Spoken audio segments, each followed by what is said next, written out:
Muitas vezes a gente usa o termo engajamento para falar sobre política, que fulano é engajado politicamente e tal. Mas na verdade esse termo não serve só para política.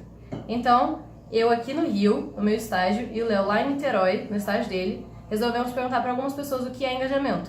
Assim, a palavra engajamento, o que significa, o que remete, são respostas muito rápidas. E a gente queria saber o que as pessoas falavam. Engajamento é a vontade de participar e de ajudar e ser ativo. O envolvimento das pessoas com sua publicação ou com a sua página, ou seja, a participação delas com comentários, interações, etc. É uma participação, uma maneira de você participar e compartilhar algum conhecimento. É a participação das pessoas, é a vontade de interagir, de dividir a informação e o conhecimento. Eu não sei o que é engajamento. Como eu e a Carol somos do meio publicitário, a gente imaginava que as respostas fariam certo sentido e que todas se associariam principalmente ao mundo digital. Mas o que a gente percebeu é que mesmo assim, elas seguem um senso comum, bem clichêzão mesmo.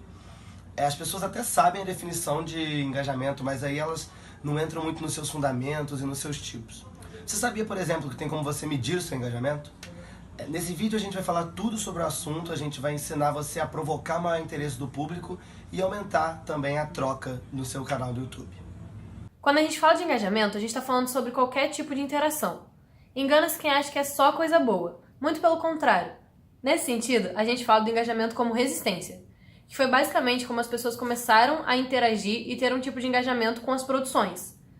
Afinal, se você está resistindo, que é uma coisa normal do ser humano, a gente sempre resiste àquilo que é novo, você sabe que aquilo existe. Se você está resistindo, de certa forma você está interagindo com aquilo, certo? Por exemplo, Os Vingadores. Todo mundo tá falando disso agora, todo mundo. Eu não tinha assistido ainda. E aí eu comecei a resistir porque, eu não sou muito fã da Marvel e tal, então eu não queria assistir. Mas eu tava interagindo com esse conteúdo. Eu sabia que existia, eu estava falando sobre, no final dos contos eu acabei indo ao cinema. E falando sobre Os Vingadores, agora que eu assisti, eu quero opinião. Porque eu não sou muito fã, não assisti muitos dos filmes da Marvel, mas eu fiquei bolada com o final. Então coloca aqui no comentário o que vocês acharam.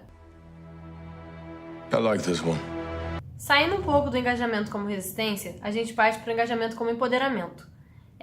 Quando a gente fala de empoderamento, a gente pensa muito a gente coloca muito em contextos sociais, a gente coloca muito em revolta, manifestação e tudo mais.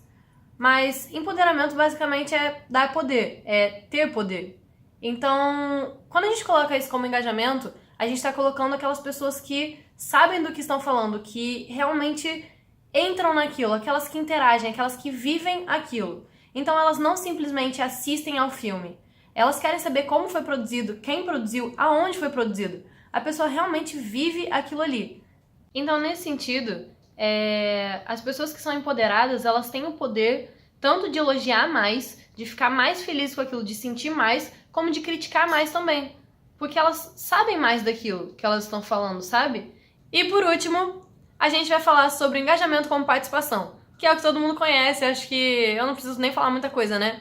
Porque foi basicamente o que todo mundo respondeu lá no começo. Engajamento como participação é quando a gente tem essa troca que as pessoas comentam, as pessoas curtem, as pessoas compartilham e as pessoas estão realmente participando. Por último mesmo, a gente vai deixar aí pra vocês um conteúdo que na verdade é mais uma dica, principalmente pra quem tem um canal no YouTube, acho que isso vai ajudar bastante.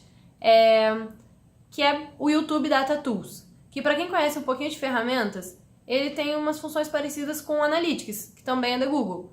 Só que ele é bem focado em engajamento. Então você acessa ele, né, lá pelo próprio Google mesmo, e aí você consegue ter uma listagem dos comentários, seus comentários, das suas curtidas, e você consegue medir mais ou menos o seu engajamento, ter uma noção de como tá, ter uma noção dos comentários são bons ou são ruins, e aí você consegue ver o que você pode melhorar. Se você curtiu as dicas desse vídeo, deixa aqui seu like e coloca aqui nos comentários qual rede social você gostaria de aprender mais sobre engajamento pra gente estar falando no próximo vídeo. É isso, até mais. Tchau, tchau.